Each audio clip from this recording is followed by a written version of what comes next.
Hey guys, Zach here, coming at you with another video. Now, this isn't going to be an edited video or anything. This is just a video that I'm honestly making out of anger. Like, this is a video I'm making out of pure anger. For those of you who do not know, because I'm obviously mostly a gaming channel. I talk about gaming news and video games, Luigi's Mansion, SpongeBob, Mario Party. I talk about that stuff. But I never really delve or dive into movies and TV shows. I talk about Harry Potter every now and again, but other than that, I've never really expressed what TV shows I watch. I just never expressed that stuff. I just never say it. But from the title and the thumbnail, one TV show that I absolutely love to death is Doctor Who. Now, nowadays, not so much. Ever since, I'd say Peter Capaldi, I've kind of fallen off away from Doctor Who. Not because Capaldi was a bad doctor or anything.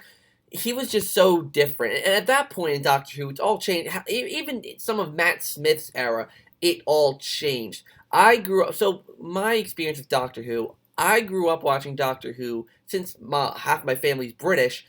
I grew up watching it when I was a kid, and I was a kid in the mid 2000s, so I grew up watching David Tennant. David Tennant was a doctor that I watched growing up. Most people in America grew up watching Matt Smith because once Matt Smith was a doctor, he was, that's when it got popular in America, when Matt Smith was the doctor. And so yeah, so I've been watching since David Tennant. In fact, my first episode that I ever watched of Doctor Who, I remember to this day, was School Reunion. So season 2, episode 3. That was the first episode of Doctor Who I watched, and I've been watching it since then. I love the show. David Tennant, in my opinion, is still the best Doctor. I don't think he could be topped. Christopher Eccleston is second. Matt Smith is third, and I'm talking obviously new era Who. I haven't seen old era Who. I've watched a couple episodes, but in my opinion, just a little too outdated for me to be really invested in. Maybe it's because I'm young, but but Capaldi never really struck a chord with me until his last season.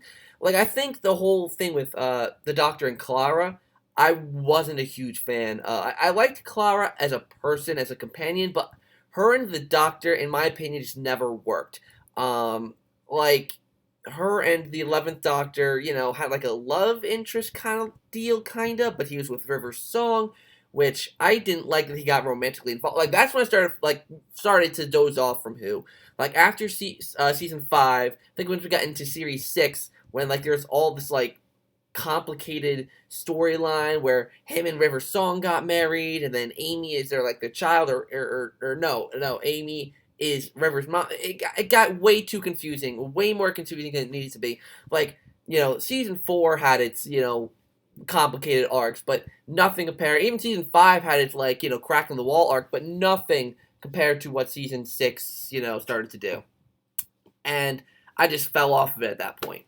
And like I said, that just basically continued. I returned for Day of the Doctor, and, I liked the special. I thought it was really, really good.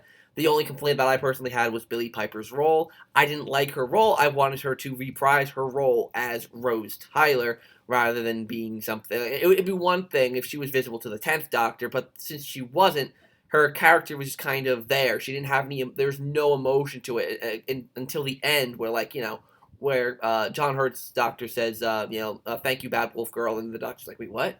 Like, there's really nothing until that point. So her character, in my opinion, should have just either been Rose Tyler or some sort of variation to where the 10th Doctor could see her and have some sort of emotional reaction, or even the 11th Doctor. Like, seeing the 11th Doctor have some sort of emotional reaction to Rose would have been way better than the fact that she's seeing the Doctor that doesn't know her.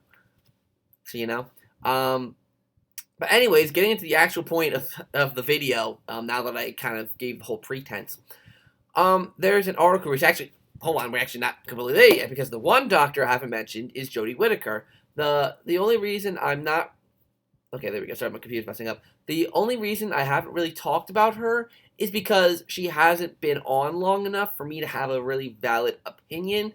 For her first season, I think she's good as a Doctor. Like, she's good as a Doctor, but the writing of the episodes was just not good. The like it's just they changed writers again, from Stephen Moffat to Chris Chibnall as main writer, and the episodes just. And first of all, before anyone comes at me for being a female doctor, like I said, I actually like her as a doctor. She has good personality. She's very awkward, but I like the awkwardness with the doctor because it makes the doctor feel less human.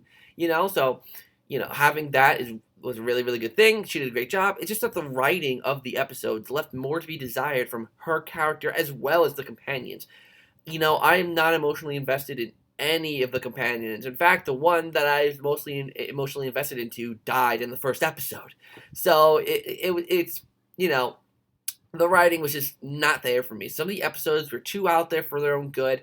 The monsters were lame. Like the enemies or the monsters in this season were extremely lame.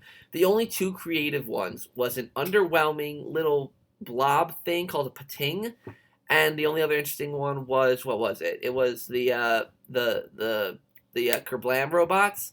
What? Everything else was like an assassin of some sort, spiders. There was no you didn't have like in my opinion, the best monster from season one were either the Slitheen or the Empty Child. Even though the Empty Child was humanoid, there was something about it that made it creepy and made it really, really cool. The second season had Krillitanes that I really, really liked. The Return of the Cybermen, it was great. And then the third season, we had the Jadoon introduced. The Carrionites were really, really good. Talclafane were really cool. Then the fourth season, oh my god, we had the Vashta Narada, literal walking human skeletons. That ate, or the monster wasn't the skeleton. It was like the shadows and all these little particles, like air piranhas, whatever. So there were so many interesting monsters, from the past seasons, and they decided not to make any of those return until they got criticisms and decided to bring one back for the New Year special. And they brought back an assassin that has teeth for a face. It collects a tooth from each of their victims. Cool premise, but there's no interesting backstory to the monster itself. It's like, oh, I'm from this planet. I must go and get teeth for trophies. There's nothing really creative there, in my personal opinion.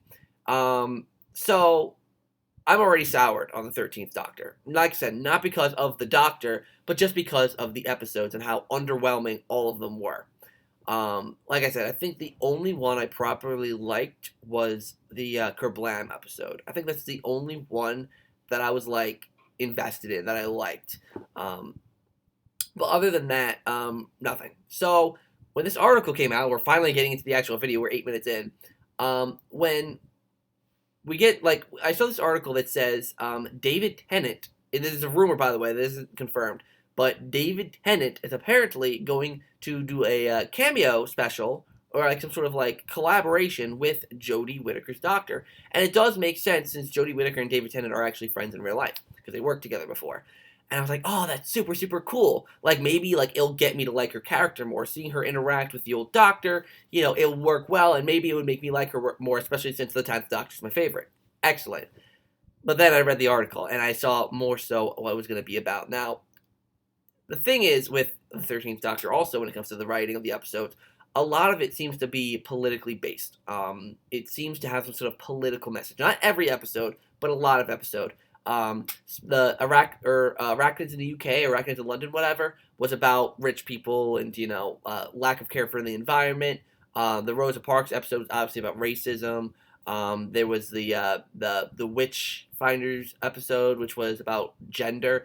So a lot of it's okay. Obviously, it's okay to have some political meaning behind episodes, but not half your season. It seemed to have been some sort of historical political show first with sci-fi elements in it. Like I said, not creative monsters. It was mostly emphasized on the political aspect of things.